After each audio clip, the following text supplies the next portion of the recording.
مجھے گفتگو کرنی ہے نبی کے دو صحابہ پر. اب بڑی جلدی جلدی میں مختصراً تذکرہ کروں گا. آپ نے کہا ہے کہ صحابی وہ ہے جو صحبت پیغمبر میں آئے، صحبت پیغمبر میں بیٹھے، نبی کو دیکھے، حالت ایمان کی حالت میں رسول کو دیکھے اور رسول کی بارگاہ سے اٹھے، اسے صحابی کہتے ہیں. میں نے آج اہل سنت برادران سے مخاطب ہو کے پوری مجلس پڑھی ہے تو میں اگلا سوال کرنے لگا ہوں.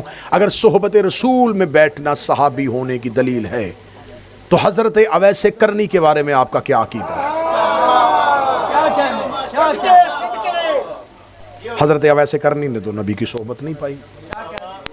ایک دفعہ آئے تھے اور نبی سفر میں تھے اور ماں کا حکم تھا کہ جلدی واپس آ جانا، اور نبی کی زیارت کیے بغیر واپس چلے گئے، اور نبی نے انہیں سلام بھیجا تھا. واپس آ کے نبی نے کہا تھا میرے صحابہ آج مدینے میں کون آیا تھا؟ یا رسول اللہ مدینہ شہر ہے، لوگ آتے جاتے ہیں. فرمایا نہیں، آج کون آیا تھا؟ یا رسول اللہ بہت سے لوگ آئے تھے. فرمایا میں پوچھ رہا ہوں کہ آج کون آیا تھا؟ یا رسول اللہ اگر آپ کسی مخصوص کی بات کر رہے ہیں تو ایک خاص، تو ایک کرن کا رہنے والا ایک شخص آیا تھا، آپ سے ملنا چاہتا تھا. ہم نے کہا کہ نبی نہیں ہے، وہ چلا گیا. فرمایا مجھے کرن سے جنت کی خوشبو آ رہی ہے. حدیث کے لفظ ہیں مجھے کرن سے عدن کی، عدن جنت کا نام ہے، مجھے خوشبو آ رہی ہے جنت کی. اچھا بعض دفعہ ایسا ہوتا ہے کہ کوئی آپ کے پہلو میں بھی بیٹھا ہو اور وہ آپ سے دور ہوتا ہے، اور کئی دفعہ کوئی دور ہو اور آپ کے قریب ہوتا ہے. آپ کے پہلو میں کوئی ایسا آ کے بیٹھ جائے جو آپ کو اچھا نہ لگتا ہو اور آپ دل میں اپنے کسی محبوب کو یاد کر رہے ہو، تو وہ پہلو میں رہنے والا قریب ہو کے بھی دور ہوتا ہے، اور وہ جو دور بیٹھا ہے وہ دور ہو کے بھی آپ کے دل کے اندر ہوتا ہے.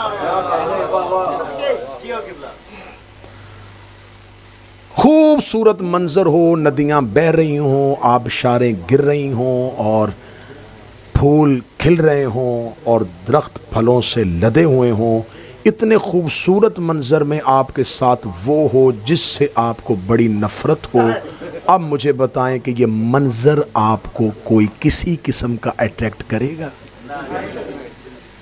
آپ جنگل میں آپ کے پہلو میں وہ ہو جس سے آپ کی بڑی محبت ہو.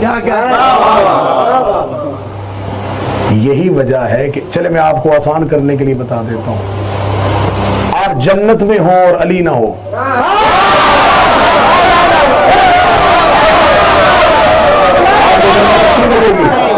ہمیں وہ جنت چاہیے نہیں جس میں علی نہ ہو، اور ہم قبر میں ہو اور علی ہو.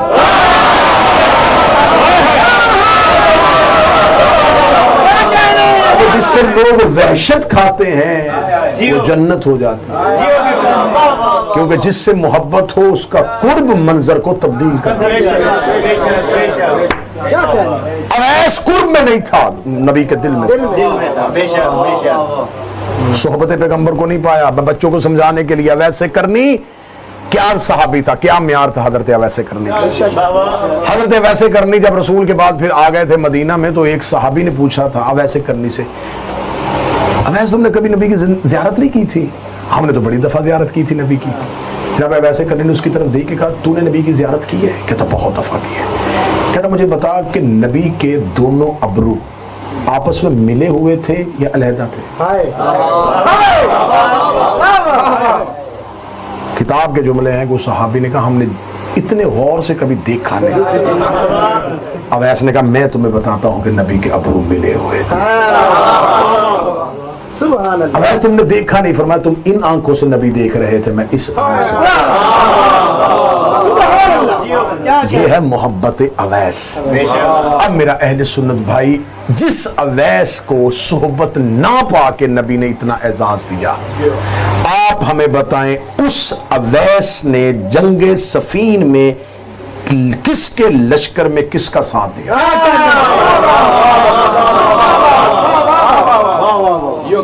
حضرت اویس کرنی اتنا بڑا نمازی تھا کہ یہ پوری رات قیام میں رہتے تھے، اگلی رات رکوع میں رہتے، اس سے اگلی رات سجدے میں رہتے، پوری رات کا قیام کرتے تھے، پوری رات کا رکوع کرتے تھے، پوری رات کا سجدہ کرتے تھے.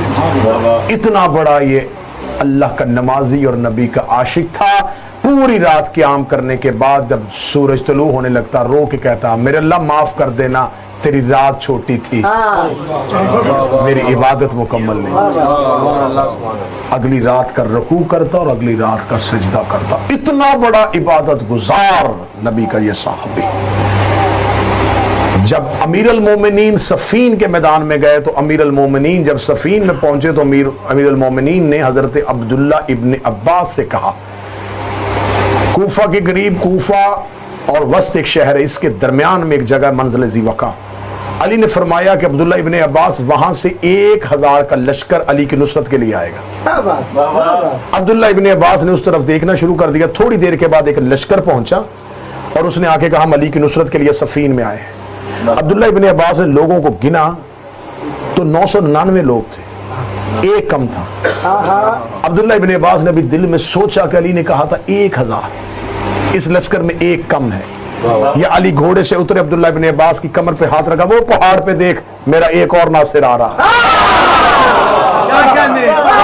عبداللہ ابن عباس نے دیکھا تو اویس کرنی اتر رہا ہے.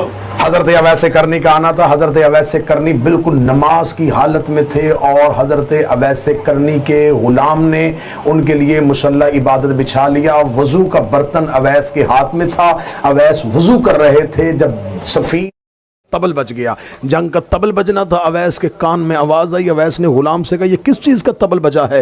فرمایا علی معاویہ کے خلاف لشکر لے کے میدان میں آ گیا ہے. اتنا کہنا تھا یا اویس نے وہیں پہ وضو کا پانی پھینکا. فرمایا جلدی کر، گھوڑے پہ زین رکھ. غلام نے کہا سرکار نماز کا وقت ہو گیا ہے. فرمایا کیسے پڑھوں، نماز تو جنگ پہ جا رہی ہے.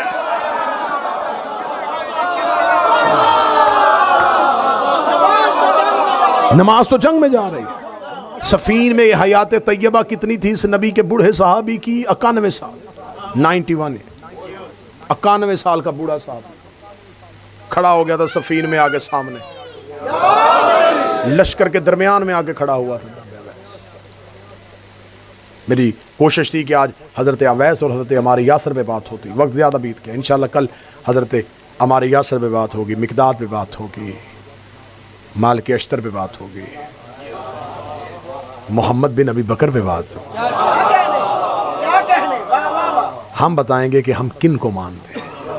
یہ وہ لوگ ہیں جن کا آج مورخ نام لینے کے لیے تیار نہیں، جن کے نام پہ مسجدیں نہیں بن رہی، جن کے نام پہ چندے نہیں مانگے جا رہے. ان کے نام کا کوئی سپاہی نہیں آ رہا.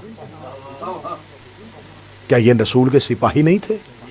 ہمیں فخر ہے کہ ہم نے معیار رکھا ہوا ہے. میں ڈنکے کی چوٹ پہ کہہ رہا ہوں، جن صحابہ کا میں نے تذکرہ کیا ہے، تم میں جرت ہے تو تم ان صحابہ کا انکار کر کے دکھاؤ. شیعہ اس مذہب کا نام ہے. ہم نے امام بھی ایسے مانے ہیں. تم مانو نہ، انکار نہیں کر سکتے. یہ ہے اس مذہب کی سچائی. یہ ہے روشن مذہب کہ ہم نے امام ماننے ہیں، امامت کے قائل نہیں بھی ہیں. ہمارے اماموں کا انکار نہیں کر سکتے کہ یہ امام نہیں ہے، یہ ٹھیک نہیں ہے، ان میں عیب نہیں دکھا سکتے. ہم نے جن صحابہ کو مانا، لو میں نام پیش کرتا ہوں، ان میں غلطی نکال کے دکھاؤ. بھائی ہم عقیدے میں منافقت والے لوگ ہی نہیں ہیں. ہم بڑے کھرے لوگ ہیں، ہم بڑے سچے لوگ ہیں. آپ اپنے لے کے آؤ، ہم اپنے لے کے آتے ہیں. آپ لکھ کے دو کہ آپ انہیں نہیں مانتے، ہم بتا دیں گے کہ ہم انہیں نہیں مانتے. ہم کہہ سکتے ہیں. تو یہ غلط بات ہے کہ آپ اتحاد کی آڑ میں ہم آپ کو اپنا عقیدہ نہیں بیچنے دیں گے. شیعہ مذہب میں کچھ لوگوں کو تھوڑی مجبوری بن گئی ہے نا، تو مجبوری بن گئی تو بھائی ادھر جاؤ.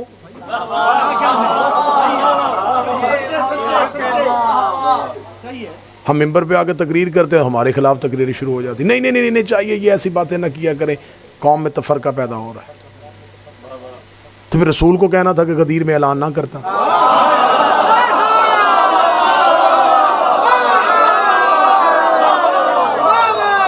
امت میں تفرقہ پیدا ہو گیا نا، امت 2 حصوں میں تقسیم ہو گئی. نبی کو چاہیے تھا غدیر میں کہہ دیتے کہ بس علی امام ہے، ماننا ہو تو مان لینا، نہیں ماننا تو نہ مان لینا. تم بھی ہمارے بھائی ہو، ہم بھی تمہارے بھائی ہیں، بھائی بھائی بن کے رہتے.